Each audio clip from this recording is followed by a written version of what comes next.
Assalamualaikum warahmatullahi wabarakatuh. Sahabat Muslim, pernahkah kita merasa bahwa meskipun telah menunaikan sholat 5 waktu, ada sesuatu yang mengganjal dalam hati? Bagaimana jika ternyata sholat kita tidak diterima oleh Allah Subhanahu wa Ta'ala? Dalam Islam, sholat adalah tiang agama yang menjadi kunci utama dalam kehidupan seorang Muslim. Namun, ada golongan-golongan tertentu yang sholatnya ditolak oleh Allah Subhanahu wa Ta'ala. Pada video kali ini, kita akan membahas secara mendalam tentang siapa saja golongan tersebut dan apa penyebabnya.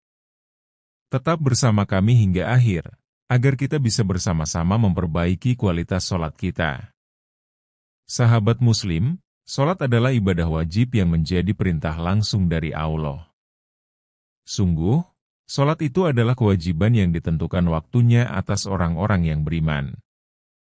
Selain itu, dalam surat Hud ayat 114, Allah Subhanahu wa Ta'ala berfirman, "Dan dirikanlah sholat itu pada kedua tepi siang, pagi dan petang, dan pada bagian permulaan daripada malam. Sesungguhnya perbuatan-perbuatan yang baik itu menghapuskan dosa perbuatan-perbuatan yang buruk." Itulah peringatan bagi orang-orang yang ingat. Sholat tidak hanya menjadi kewajiban, tetapi juga bentuk hubungan langsung antara hamba dan Tuhannya. Sholat yang khusyuk dapat menjadi perisai dari perbuatan keji dan mungkar. Rasulullah Shallallahu Alaihi Wasallam menjelaskan pentingnya sholat dalam sebuah hadis yang diriwayatkan oleh Abu Hurairah radhiyallahu anhu. Sesungguhnya amal yang pertama kali dihisab pada seorang hamba pada hari kiamat adalah sholatnya. Maka, jika salatnya baik, sungguh ia telah beruntung dan berhasil. Dan jika sholatnya rusak, sungguh ia telah gagal dan rugi. Hadis riwayat Tirmidzi dan An-Nasai. Artinya, kualitas sholat kita akan menentukan nasib kita di akhirat. Jika sholat kita rusak, maka amal-amal lainnya juga terancam tidak diterima. Ada beberapa golongan yang disebutkan dalam Al-Quran dan hadis sebagai golongan yang sholatnya tidak diterima oleh Allah Subhanahu wa Ta'ala. Berikut adalah penjelasan lengkapnya. 1. Mendukung maksiat. Rasulullah Shallallahu Alaihi Wasallam bersabda, "Barang siapa melakukan suatu amalan yang tidak pernah ada perintah dari kami, maka amalan itu tertolak." Hadis riwayat Bukhari dan Muslim. Orang yang mendukung atau melakukan maksiat berarti tidak mematuhi syariat Allah. Sholat yang dilakukan tanpa meninggalkan maksiat akan kehilangan nilainya karena tidak mencerminkan kesungguhan taat kepada Allah Subhanahu wa Ta'ala. 2. Mengkhianati utang. Nabi Muhammad Shallallahu Alaihi Wasallam bersabda, 3 golongan yang berdoa kepada Allah Subhanahu wa Ta'ala namun tidak dikabulkan. Seorang laki-laki yang memiliki istri yang buruk akhlaknya namun dia tidak menceraikannya. Seorang yang memiliki tanggungan hutang kepada orang lain, namun dia tidak mengakuinya, dan seorang yang memberikan hartanya kepada orang yang bodoh. Kitab Syahih Al-Jami.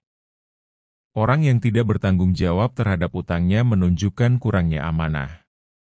Sikap ini mencerminkan kelalaian yang dapat menjadi penghalang diterimanya amal, termasuk sholat.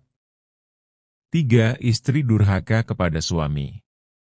Rasulullah Shallallahu Alaihi Wasallam bersabda, 2 golongan yang sholatnya tidak akan melewati kepala mereka, tidak diterima budak yang lari dari tuannya hingga dia kembali, dan wanita yang durhaka kepada suaminya hingga dia kembali, taat.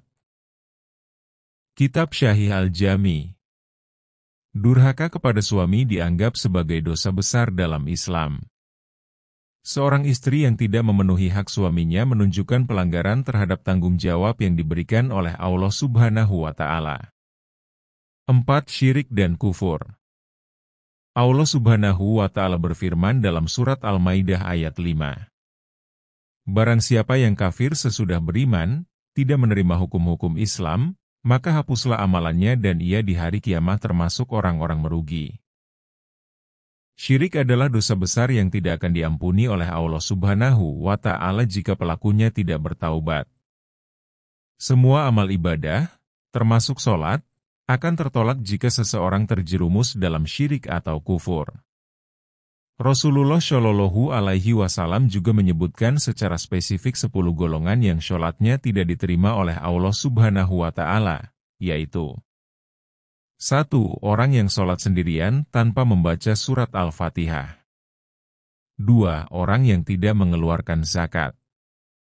3. Orang yang mengimami sholat suatu kaum, sementara kaum itu benci. 4. Budak yang melarikan diri dari tuannya. 5. Peminum arak atau minuman yang memabukkan.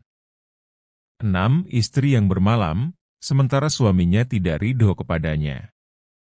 7. Wanita merdeka yang sholat tanpa memakai kerudung. 8. Pemakan riba.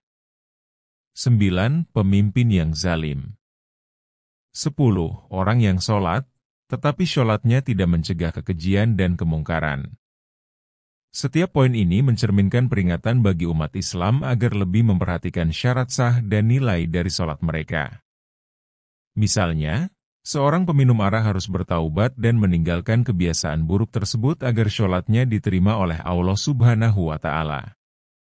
Sahabat Muslim, marilah kita renungkan, apakah sholat kita selama ini telah memenuhi syarat-syarat yang ditentukan oleh Allah Subhanahu wa Ta'ala? Jangan sampai kita termasuk golongan yang sholatnya tertolak hanya karena kelalaian atau dosa-dosa yang tidak kita sadari. Mari perbaiki diri dan tingkatkan kualitas ibadah kita agar menjadi hamba yang diridhai Allah Subhanahu wa Ta'ala. Semoga video ini bermanfaat dan menjadi pengingat bagi kita semua. Jangan lupa untuk like, share, dan subscribe agar lebih banyak orang yang mendapatkan manfaat dari video ini.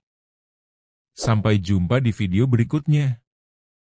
Wassalamualaikum warahmatullahi wabarakatuh.